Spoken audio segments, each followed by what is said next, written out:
I spent 27 days trying to win my ex back. Flowers, letters, grand gestures. Then she chose her coworker. I said, "Thank you." She was confused. I explained, "You just freed me."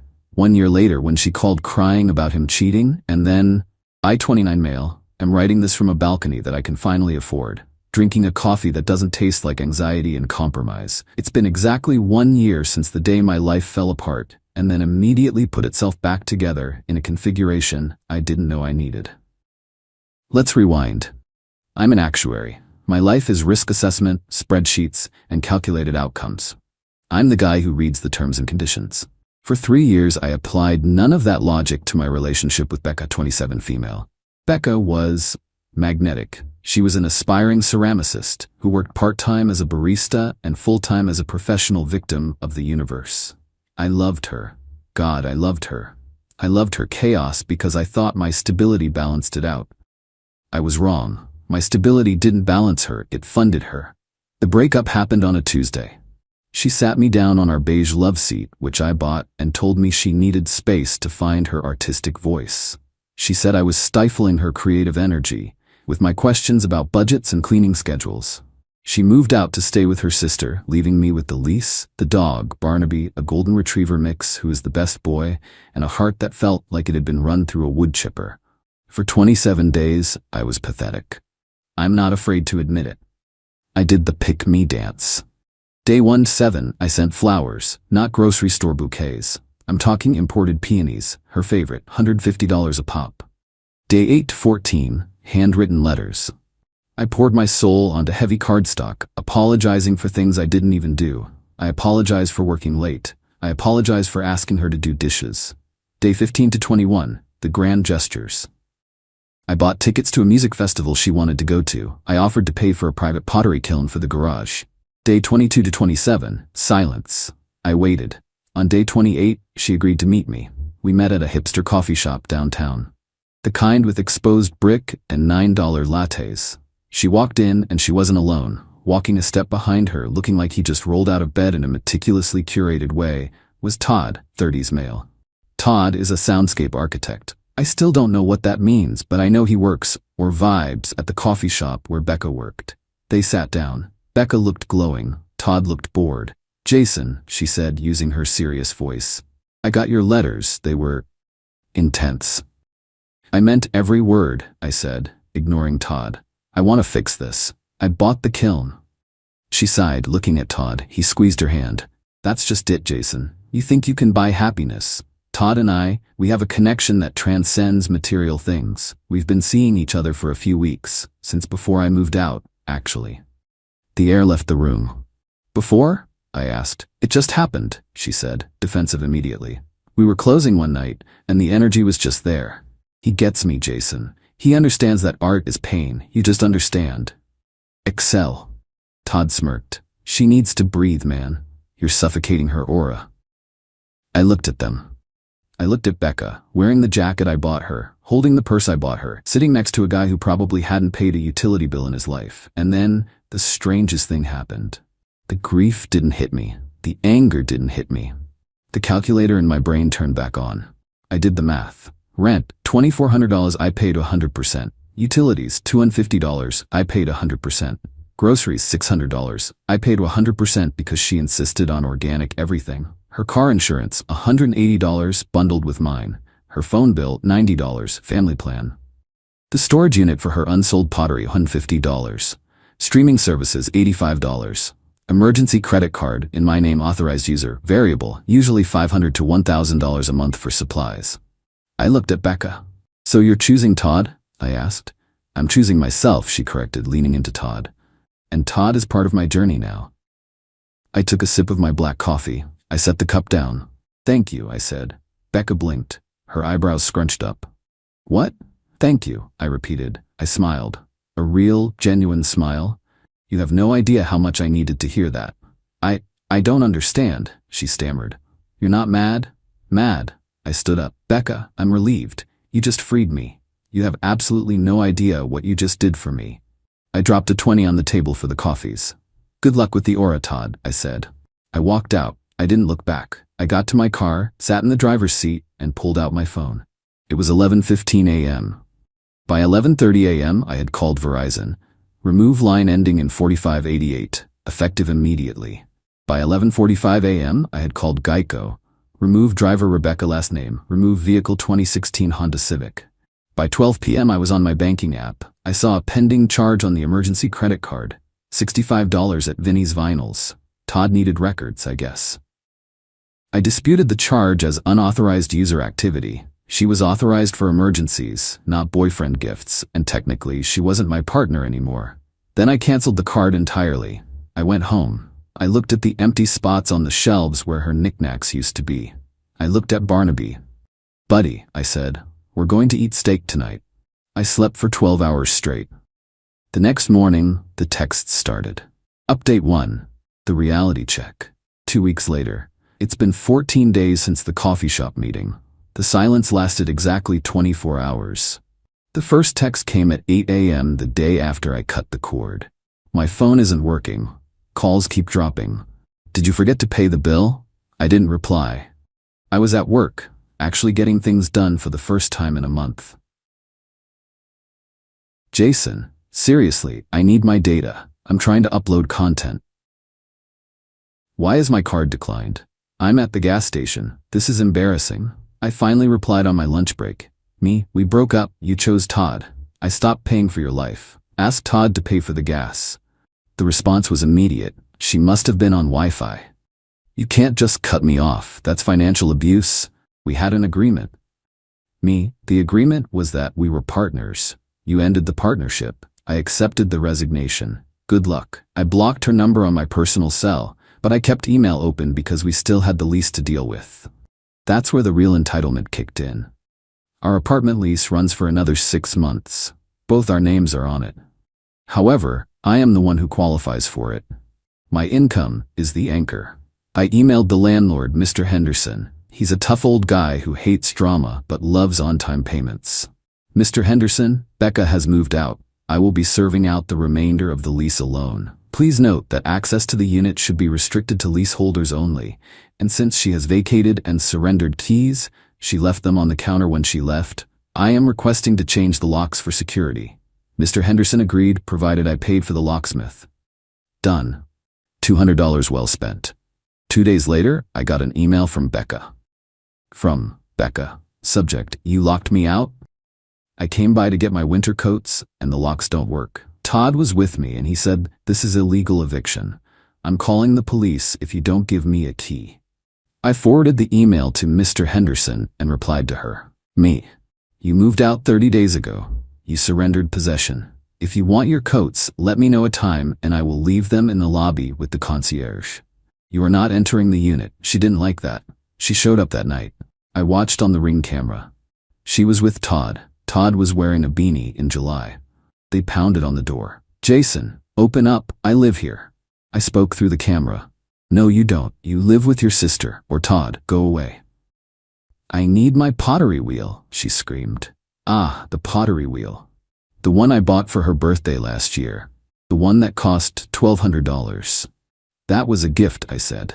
"It's in the storage unit, which by the way I stopped paying for. You have 48 hours to clear it out before the facility auctions off your Qley." That got her attention. The storage unit wasn't in my name. I just paid the bill online. I simply canceled the auto pay and sent her the login info. The next day, I got a barrage of emails from her friends. People I had cooked dinner for. People I had DD'd for. "You're being petty. She's an artist. She can't handle this stress. Todd is a nice guy. Why are you jealous?" I didn't respond to any of them. I just kept doing the math. In 2 weeks, I have saved $1,200. I took Barnaby to the expensive groomer. He looks majestic. I bought a bottle of scotch that costs more than Todd's entire outfit. But here's the kicker. I got a notification from Credit Karma yesterday. A new inquiry. Becca tried to open a credit card. She was rejected. Apparently her credit score, which was being propped up by being an authorized user on my pristine accounts, tanked the moment I removed her. Her utilization ratio skyrocketed because she has maxed out her own small cards. She emailed me again last night. From Becca, subject: "Let's be adults. Jason, look. I know you're hurt, but punishing me isn't the answer. Todd and I are struggling. His gig money is inconsistent. I need you to co-sign a lease for us, just for a year until we get on our feet. You know I'm good for it. Please, for the sake of what we had. I stared at the screen. She wants me to co-sign a lease for her and the guy she left me for. The audacity is so dense it has its own gravitational pull. I replied with 2 words. Me, no. Unsubscribe. I have a feeling this isn't over. The lease on the apartment is the big loose end. She's technically still liable for half the rent if I choose to enforce it. And I'm starting to think, maybe I should. Update 2. The squeeze. 6 weeks later. The soundscape architect and the ceramicist are learning a harsh lesson in economics. It turns out you can't pay rent with good vibes or exposure. After I refused to co-sign their lease, seriously, I still chuckle when I think about that request. Things got quiet for a week. I assumed they found a basement somewhere or convinced her sister to let them crash. I was wrong. They decided to get clever. I came home from work on a Thursday to find a notice from the building management taped to my door. Lease violation warning. Unauthorized occupants. I went straight to the leasing office. Mr. Henderson looked over his spectacles. Jason. Your girlfriend gave a key to a gentleman. He's been seen entering and exiting with musical equipment. Security says he tried to set up a recording booth in the common area lounge. My blood ran cold. She didn't have a key. I changed the locks. How? Then I remembered. The dog walker. Becca used to manage the dog walker. She must have kept a copy of the spare key we gave the walker ages ago, or convinced the walker to let her in. I explained the situation to Mr. Henderson. I did not authorize this. I changed the locks. She must have stolen a key or duped someone. Well, Mr. Henderson said, she is on the lease. Technically, she has a right to access, but he does not, and the noise complaints are significant. If he is living there, you are in violation. I will have to evict both of you. This was her play. She knew she was on the lease. She figured if she just moved Todd in, I wouldn't risk an eviction on my record, so I'd just leave and let them have the place, while I probably kept paying. Entitlement level, galaxy brain. But she forgot who she was dealing with. I am an actuary. I calculate risk. I looked at Mr. Henderson. If I voluntarily terminate my tenancy and pay the break lease fee, what happens to the remaining tenant? Mr. Henderson smiled. He liked me. He hated Todd. If the primary income earner vacates and terminates, the remaining tenant must requalify for the unit alone within 7 days. Income must be 3x the rent. Becca makes maybe $1,200 a month on a good month. The rent is $2,400. She would need to make $7,200 a month to qualify. Do it, I said. I'll pay the 2-month penalty. I'm moving out. It cost me $4,800 to break the lease. A lot of money? Yes. Cheaper than supporting Becca and Todd for 6 months? Also yes. Plus, the look on her face? Priceless. I packed my life in 3 days. I hired movers. On Saturday morning while I was directing the movers, Becca and Todd strolled in at 11 a.m. with bagels. They stopped dead when they saw the boxes. What are you doing? Becca asked, dropping her bagel. Moving, I said. I terminated my portion of the lease. I paid the break fee. I'm out. You can't, she shrieked. We live here. You can live here, I corrected. If you can prove to Mr. Henderson by Monday that you make $86,000 a year, can you? Todd looked pale. Bro, that's not cool. We have a vision for this space. Use your vision to manifest a deposit, I said. I left them standing in the empty living room. I moved into a smaller, modern 1-bedroom on the other side of town. It has a balcony. It's quiet. On Monday, Mr. Henderson called me. She could not qualify. I issued a 3-day notice to vacate. They are refusing to leave. Not my problem, I said. I'm off the lease.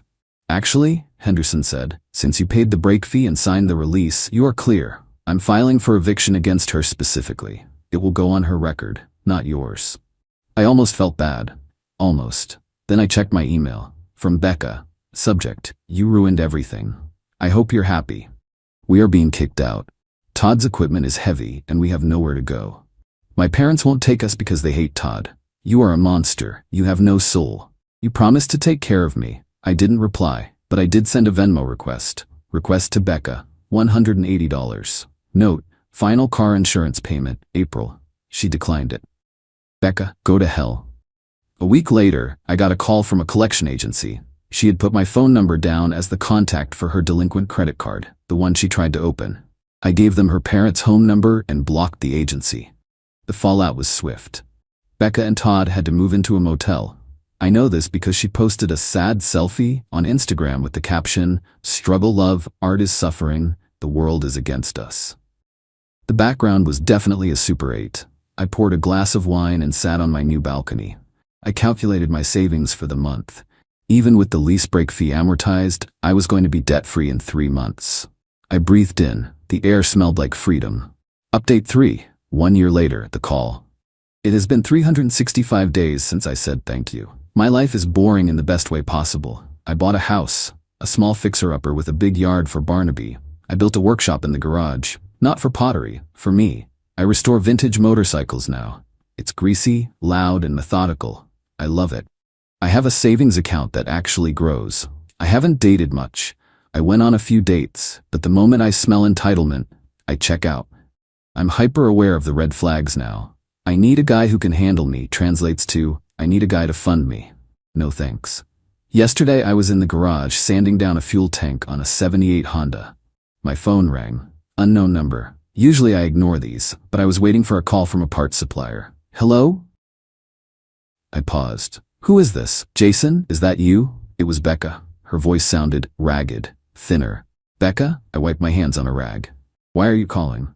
He left me, Jason, she wailed. Todd, he left me. Okay, I said. I felt nothing. Not joy, not pity, just neutral.